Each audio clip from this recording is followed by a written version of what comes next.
Mike Tyson walked into prison weighing nearly 285 pounds. He walked out at a carved-up 215, looking like a comic book character and knocking his first opponent out in 89 seconds. And what's wild is that he did it with no gym, no equipment, nothing but a concrete box, a few cards, and a routine that most people today wouldn't survive for a week. And the craziest part? Tyson has said more than once that those 3 years behind bars were some of the best years of his entire life.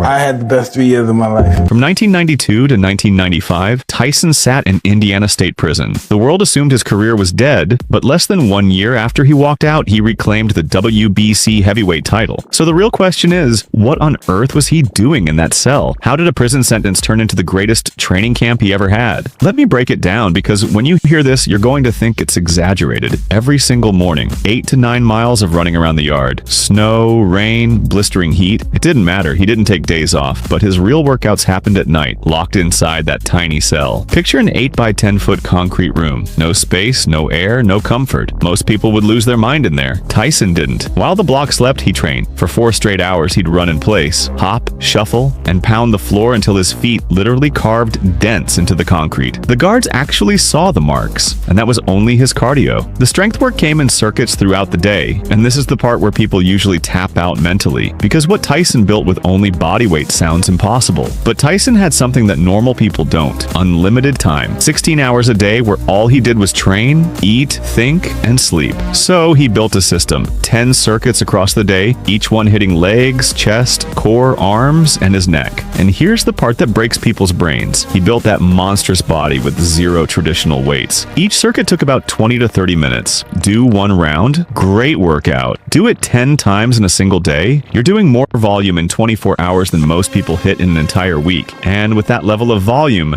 counting reps becomes torture. Was that 37 or 38? Did I do 4 sets or 5? Tyson knew this was going to be a problem, so he created something genius using just 10 playing cards. A method that spreads the reps for you automatically so you can't mess it up. By the time you're done, you've hit exactly 100 squats without counting a single number. Here's how the famous card method works. Lay out 10 cards in a straight line a few inches apart. Start at the first card, squat, grab it, stand. Move to the next card still holding the first. Squat, place the card down. Then squat again to pick them up. Every new card adds more and more squats. Put cards down, pick them back up, move to the next. The pile grows, your legs burn, but your brain is free. When you finish card 10, you've done exactly 100 squats. No confusion. But the real question, what did Tyson's actual daily circuits look like? This is where it gets insane. Per circuit he did 200 squats, 50 push-ups, 250 sit-ups, 50 dips using the edge of his prison bed. That's 2,000 squats, 500 push-ups, 2,500 sit-ups, and 500 dips every single day for 3 years. This is the moment most people stop believing the story. Now you might be thinking, cool, but I'm not locked in a cell for 16 hours a day. I have work, school, life. I can't do 10 circuits. You're right, you can't do Tyson's routine, but you can use the structure. If you're a beginner who gets sore from 20 squats, start with 5 cards. 5 cards equals 25 total squats. Do that 3 times a week, Monday, Wednesday, Friday, for a month. Then add the 6th card. Gradually build your tolerance. After 4 to 6 weeks, you'll be ready for more volume. After 6 months, most people can handle the full 10 cards. 100 squats in 1 round. If you're intermediate, jump straight to the 10 card routine, but only do it once, not 3 rounds like Tyson. Hit 100 squats 3 or 4 days a week. Once that becomes comfortable, not survivable, but comfortable, add a 2nd round. But the part that truly made Tyson terrifying wasn't even his legs, chest, or abs. It was his neck.